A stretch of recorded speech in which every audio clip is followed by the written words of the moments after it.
થઈ છે. મનસુખ વસાવાએ કીધું છે કે આમ આદમી પાર્ટી જિલ્લાની 3 તાલુકા પંચાયત કબજે કરે છે એની વાત શું કહેશો? મનસુખભાઈ વસાવા અને એમની આખી ભારતીય જનતા પાર્ટીની ટીમ બોખલાઈ ગઈ છે.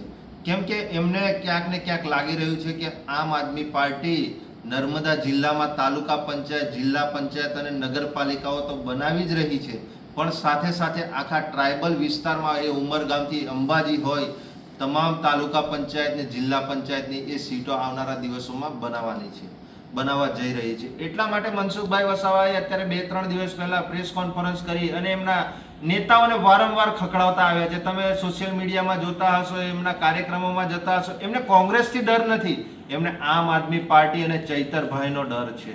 એમને ડર એ વાતનો છે કે જે 30-35 વર્ષથી આ ટ્રાઇબલ વિસ્તારમાં રાજપાટ કરે છે, એમની ખુરશી હવે ડગમગવા લાગી છે.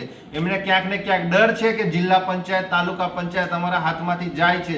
એટલે વારંવાર એમના કાર્યકર્તાઓને અને એમના હોદ્દેદારોને એ ખખડાવતા આવ્યા છે અને કહેતા આવ્યા છે, અરે ભાઈ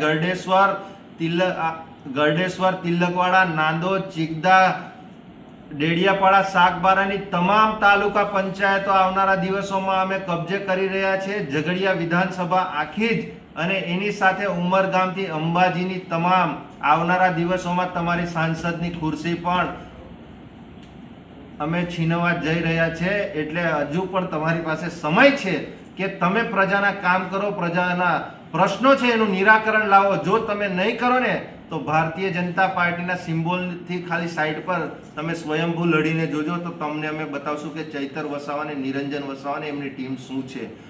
તમે ભારતીય જનતા પાર્ટીના સિમ્બોલ પર ખાલી આટલા વર્ષોથી ચૂંટાઈને